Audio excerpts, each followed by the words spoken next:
حضرت آپ جہاں پہ یہ بات کر رہے ہیں اس طرف ابھی آپ نے دیکھا ہوگا چند دن پہلے کی گھٹنا ہے کہ ایک جو دھرم وشیش کے لوگ جن کی ایک دھارمک سبھا ہوئی اس کے اندر کس طرح کے بیانات سامنے آئے. میڈیا کے اندر یہ بات اٹھ رہی ہے لیکن بہت ہی سافٹ کارنر کے ساتھ اٹھ رہی ہے، یعنی ان سے پوچھ رہے ہیں کہ بھیا آپ کا اس کے اوپر کیا کہنا ہے، کیا کہنا کیا ہے بھائی، آپ کے سامنے ویڈیو موجود ہے، فوٹیج موجود ہے، نہ تو پرشاسن اس پہ خاموش ہے، حکومت کی طرف سے بھی کوئی رد عمل نہیں ہے، میڈیا بھی ایک سافٹ کارنر کے ساتھ میں پوچھ رہا ہے، تو اس کو آپ کیا کہیں گے؟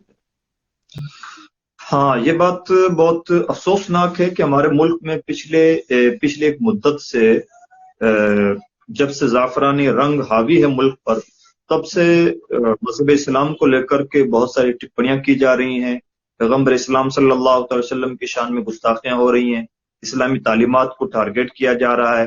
ابھی جس دھرم سنسد کی آپ بات کر رہے ہیں اس میں بطور خاص مسلمانوں کے نرسنہار کی اپیل کی گئی اور ہتھیار اٹھانے اور مار کاٹ کی بات کی گئی، جس کو انٹرنیشنل میڈیا نے کنڈم کیا.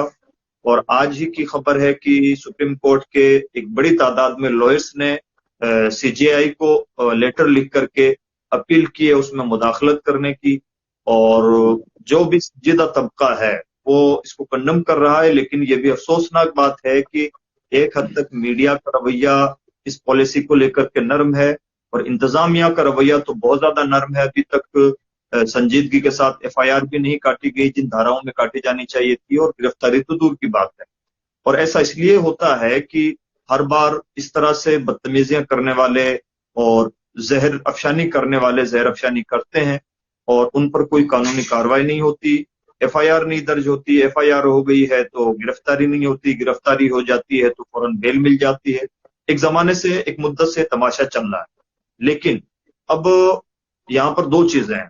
ایک تو ہم مسلمانوں کو چاہیے کہ متحد ہو کر کے اس سلسلے میں پیش رفت کریں، آگے بڑھیں، ہماری جو بھی ذمہ داریاں ہو سکتی ہیں وہ ذمہ داریاں پوری کریں.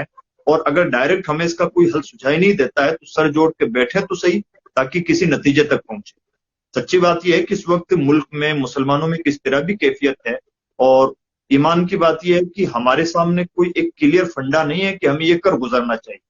جس کو جو سجھائی دے رہا ہے وہ کر رہا ہے، لیکن یہ اتنا سیریس اور حساس ایشو ہے کہ اس پر سب سے پہلے تو سر جوڑ کے بیٹھنا چاہیے کہ ہم کیا کر سکتے ہیں. تو جو کر سکتے ہیں وہ کریں، ادھر ادھر اپنی انرجی ویسٹ کرنے کا کوئی بہت زیادہ حاصل نہیں. دوسری بات ان تمام دوسری بات یہ کی وجہ سے ہمارے ملک کی جو جمہوری ساکھ ہے وہ بہت متاثر ہوئی اور یہ تاریخ کا حصہ بنتا جا رہا ہے. مثال کے طور پر گزشتہ دنوں ہمارے ملک کے پرائم منسٹر نے امریکہ کا دورہ کیا. اس وقت امریکی جو بائیڈن کی جو مشیر تھیں کملا ہیرس، ان کے تھرو ہمارے وزیر اعظم صاحب کو یہ نصیحت کروائی گئی کہ آپ اپنے یہاں جمہوری اقدار کی حفاظت کریں.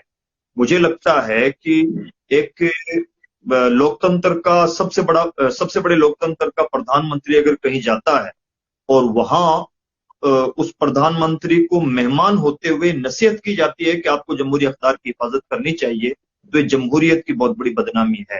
لیکن سوال یہ ہے کہ ایسی نوبت کیوں آئی؟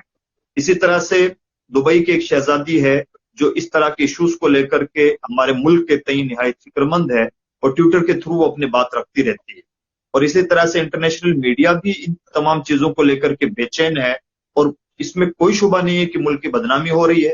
تو جہاں مسلمانوں کے جذبات کو ٹھیس پہنچ رہی ہے. اور مجھے لگتا ہے کہ ظالموں کا مقصد یہی ہوتا ہے، شرارت کرنے والوں کا مقصد یہی ہوتا ہے کہ مسلمانوں کے دلی جذبات کو ٹھیس پہنچائی جائے. لیکن وہ اس دشمنی میں بھول چکے ہیں کہ ہم اپنے ملک کی جمہوری ساکھ کو کس قدر بدنام کر رہے ہیں. تو یہ دونوں کے لیے، ہمارے اپنے سماج کے لیے بھی ایک لمحائی فکریہ ہے کہ ہمیں مل جل کے بیٹھنا چاہیے اور کسی مضبوط نتیجے تک پہنچنا چاہیے. اور ہماری جمہوریت کے لیے بھی ایک بہت بڑا ریمارک ہے کہ جمہوریت کی مسلمان نہ صحیح، جمہوریت کی حفاظت کے لیے ہمیں کچھ نہ کچھ ضرور کرنا چاہیے. جی